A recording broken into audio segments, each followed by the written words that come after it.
por primera vez en 12 años los bancos centrales parece que empiezan a preocuparse seriamente porque las presiones inflacionistas hagan daño. ¿Lo han hecho rápido? No, por Dios, 7% de inflación, 5% en Europa y siguen los tipos de cero, siguen comprando deuda. Siguen tan lentos como antes. Lo que están cambiando es esto, es la verborrea. La inflación es un problema, hay que atajarla. Digo, pues deja de comprar deuda hoy. Deja de comprar deuda ya. ¿Por qué? Porque cuando hay un problema del otro lado, aunque no haya una reunión, tú sales en la televisión y dices, la Reserva Federal ha decidido que hay que bajar medio punto los tipos de interés para acometer el efecto negativo que provoca la crisis que se está viviendo con el COVID. Digo, genial, genial. Ahora deberías agarrar el micrófono y decir, la Reserva Federal reconoce que no se ha enterado de la misa a la media y se le ha escapado la inflación hasta el 7%, niveles que no veíamos desde el año 1982, a pesar de que está mal calculada, porque probablemente estaremos en doble dígito. Y como todavía tenemos los tipos al 0% y seguimos comprando deuda, vamos a revertir esto hoy. Eso es lo que habría que hacer, pero no pueden. No pueden porque entonces los mercados bajarían un 30%, o un 20% o un 15%, lo que fuese. En metáfora que se entienda, la hormiga está financiando a la cigarra. La cigarra que ha estado tocando el violín y disfrutando maravillosamente del buen tiempo sin trabajar y la hormiga trabajando. La hormiga ahora saca parte de sus recursos y se los da al gobierno, en este caso a la cigarra.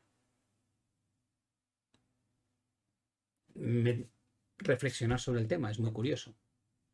¿Vale? ¿Cuál es el problema? Que si te pasas con esa mecánica, a lo mejor la hormiga se cabrea. Y hay ejemplos, ¿no? Hemos visto cómo por un tema de energía se ha montado lo que se ha montado en Kazajistán. Hemos visto cómo en Chile por la subida, inicialmente, por la subida del coste de los boletos, empieza un movimiento que luego recoge una insatisfacción mucho más global y acaba cambiando un régimen. Por tanto, cabrear mucho a las hormigas no es una buena decisión. ¿Vale? Las hormigas aguantan durante un tiempo, pero cuando a la hormiga la tienes muy fastidiada durante mucho tiempo, al final puedes descubrir que la hormiga es un auténtico ejército. La situación respecto a qué se puede esperar, ¿no?, con los bancos centrales. Es decir, ¿por qué hablamos tanto de los bancos centrales? Digo, porque los bancos centrales básicamente son el 90% que explica lo que está pasando en la bolsa y en casi todos los activos de riesgo. Los bancos centrales tienen deprimida la rentabilidad de los bonos artificialmente. ¿Cómo? A través de los programas de QE. Los bancos centrales fijan tipos de interés negativos, por ejemplo, en Europa o en Japón. ¿Cómo? Artificialmente también, con sus programas, fijando tipos al cero y luego abriendo ventanillas en tasas negativas para la facilidad de depósito. Los bancos centrales modifican el punto al cual deberían cotizar activos de riesgo de deuda fija como los bonos basura. ¿Cómo? Comprándolos. Y la deuda corporativa, ¿cómo? Comprándola. Compran en el mercado. Y dices, no, ya no están comprando. Digo, no, perdona. El Banco Central Europeo sigue comprando hasta marzo parte del programa PEP, que es el programa de emergencias. Y el APP pretende mantenerlo durante todo el 2022 y probablemente más adelante. Sigue comprando deuda. ¿Qué es lo que intenta? Que el spread, la diferencial de riesgo entre Alemania y el resto del mundo, en este caso de España, de Italia, de Portugal, se mantenga lo más comprimido posible. ¿Refleja la realidad entre la economía alemana y nuestra economía o la de otro país de Europa? No, no es eso lo que buscan. Quieren abaratar el coste de financiación de los gobiernos. ¿Por qué? Porque la deuda en Europa se ha disparado a niveles de 120 en el caso de España, 170 o 180 en el caso de Italia y así sucesivamente.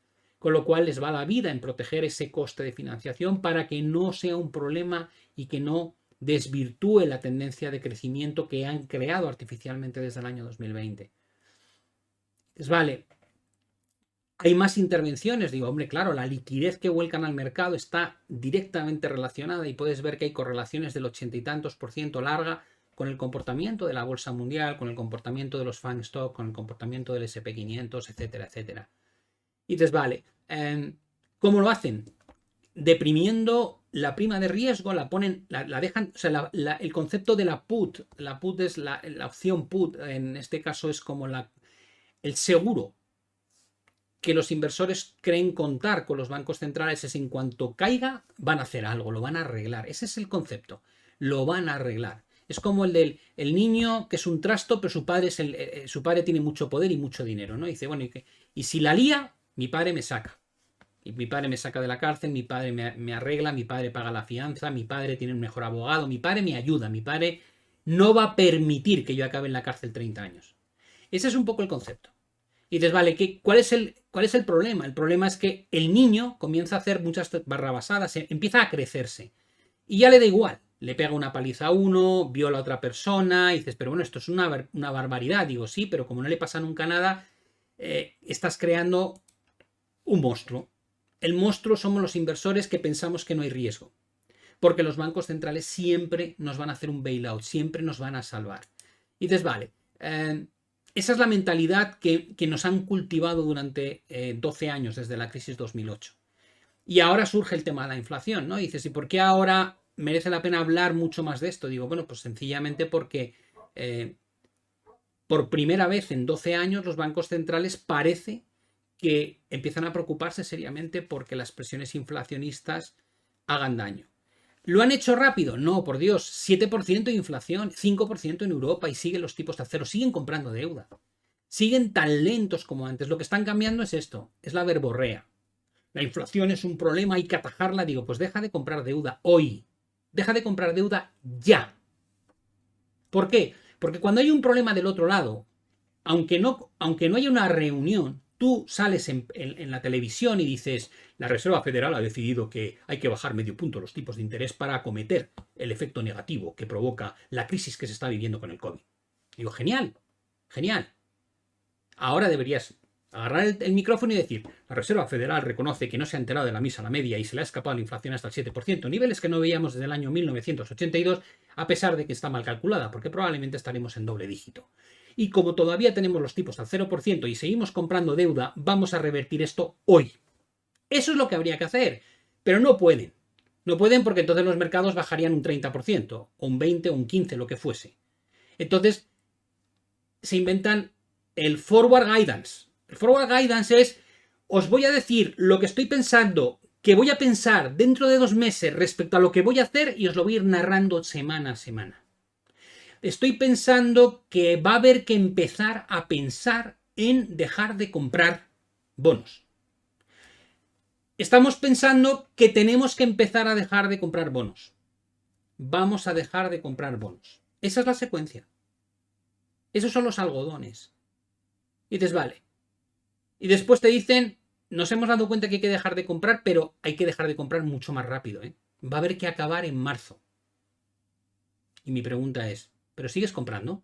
Sí. Entonces, me estás vendiendo la idea de, uy, qué lío, pero sigues haciendo lo mismo. Es como si el niño mimado le está pegando un guantazo a un indigente y tú le estás recriminando y te dice, la verdad es que esto hay que dejar de hacerlo. Y le mete otro guantazo al indigente y dices, vamos a ver, tú eres un desgraciado. ¿Qué estás haciendo? No es voy a dejar de darle, ya no le voy a dar 5 tortas, le voy a dar 2. No le tienes que dar ni una. No tenías ni que haberle empezado a pegar, porque no tienes ningún derecho a pegarle. Pero en la metáfora, para que veáis el absurdo, y de, no, está cambiando el chaval. Digo, ¿pero qué va a estar cambiando el chaval si el chaval sigue pegando? Si el chaval sigue comprando deuda. Pero si no ha subido nada los tipos, si están al 0. Está la inflación al 7% y los tipos al 0%. Y el mercado, de alguna manera, está nervioso porque ve cómo el padre dice que va a cambiar algo, pero no ha cambiado.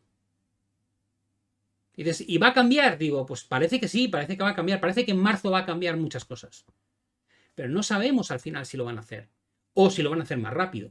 O si en el próximo intermeeting van a soltar, pues ya se ha acabado el QE. Ojalá fuesen así de razonables, cosa que no han sido durante muchísimas décadas.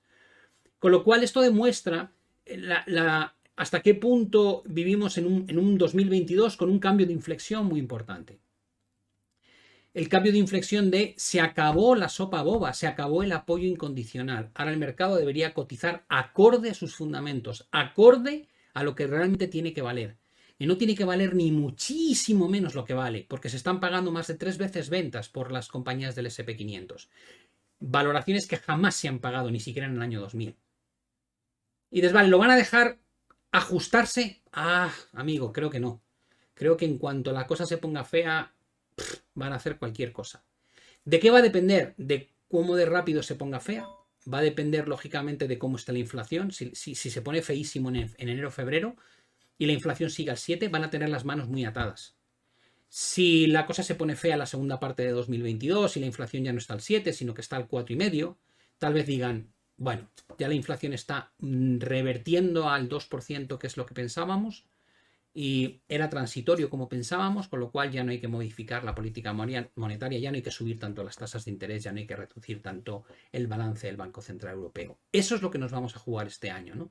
Y va a ser crucial porque la burbuja es enorme y la pregunta es cómo se van a producir los ajustes entre los datos macro de desaceleración que se vendrán encima durante este año, los efectos de inflación y las promesas que han hecho bancos como la Reserva Federal de lo que tienen que hacer con las tasas de interés. Por el lado de Europa, que sería el segundo gran bloque, ¿no?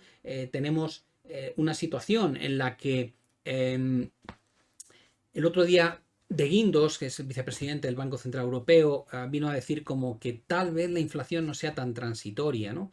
Y dices, hombre, qué bien, parece que alguien empieza a abrir un poco los ojos. ¿Quiere decir que es seguro que no es transitoria? No, no quiere decir. Yo no lo sé lo que va a pasar con la inflación. Pero que sí sé es que estamos al 5%, mal medido. Y que es muy alto. Esto no es que estemos desviados del 2, 2,5, 3%. No, estamos al 5%. Y que los tipos están extraordinariamente bajos y que el crecimiento económico dicen que va a ser del 4 y pico. Yo me pregunto, si el crecimiento económico va a ser del 4 y pico y la inflación es del 5% y tu único mandato es el control de la estabilidad de precios, ¿no sería razonable que dejes de tener los tipos a tasas negativas y sigas comprando al ritmo que compras deuda? No sería razonable ya eso. Sin embargo, no alargamos, es decir, la tirita está siempre puesta, incluso antes de la herida, pero para retirar la tirita, vamos, no encontramos nunca el momento. Pero sí parece que hay un pequeño cambio por parte del Banco Central Europeo, tal vez un par de meses, no sé si van a ocurrir, pero un par de meses que la inflación fuese más alta de lo inicialmente previsto, podría decantar ese cambio de lenguaje, ¿no? Y cuando uno mira la inflación que se ha publicado en España esta semana, permitidme que lo marque aquí, la inflación de España en esta semana ha salido un 6,6%. Aquí, IGCP, 6,6%. Veníamos del 5,5%. Es una subida brutal. 6,6% es empobrecer a la población a un ritmo brutal. Y dejadme que os hable ya de este último punto antes de empezar con el análisis. Cuando la gente dice la inflación es mala, digo, espera, no para todo el mundo. Y dices, ¿por qué no es para todo el mundo mala? Digo, hombre, pues porque la inflación para el que está endeudado no está mal. Está bastante bien, de hecho. ¿Y eso por qué? Digo, pues porque como el valor del dinero se deprecia muy rápido, la deuda, que también es dinero que debes, también se deprecia. Y dices, vale, ¿quiénes están más endeudados ahora mismo? Digo, pues gobiernos y empresas. Y desde entonces, si mantienes inflaciones altas durante un tiempo, deflactas la deuda, claro. Cada vez deben menos. Y dices, pues entonces es la solución. Digo, claro, pero perdona, te cargas al ahorrador. En favor del deudor, te cargas al ahorrador. ¿Vale? Es una transferencia de riqueza. Y dices, vale, pues simplifícamelo. Digo, es muy sencillo. Estamos transfiriendo riqueza de la población al gobierno. ¿Y de por qué? Pues porque ellos están endeudados un 120%. Y si tú eres un ahorrador, no tienes rentabilidad para tus ahorros, salvo que inviertas en activo de riesgo. Y si no lo haces, la inflación se va comiendo el valor adquisitivo de tu dinero, ese que tanto te ha costado ganar. Estás transfiriendo tu bienestar. Por haber sido, en metáfora que se entienda, la hormiga está financiando a la cigarra. La cigarra que ha estado tocando el violín y disfrutando maravillosamente del buen tiempo sin trabajar y la hormiga trabajando. La hormiga ahora saca parte de sus recursos y se los da al gobierno, en este caso a la cigarra. Reflexionar sobre el tema es muy curioso. ¿Vale? ¿Cuál es el problema? Que si te pasas con esa mecánica, a lo mejor la hormiga se cabrea. Y hay ejemplos, ¿no? Hemos visto cómo por un tema de energía se ha montado lo que se ha montado en Kazajistán. Hemos visto cómo en Chile por la subida, inicialmente, por la subida del coste de los boletos, empieza un movimiento que luego recoge una insatisfacción mucho más global y acaba cambiando un régimen.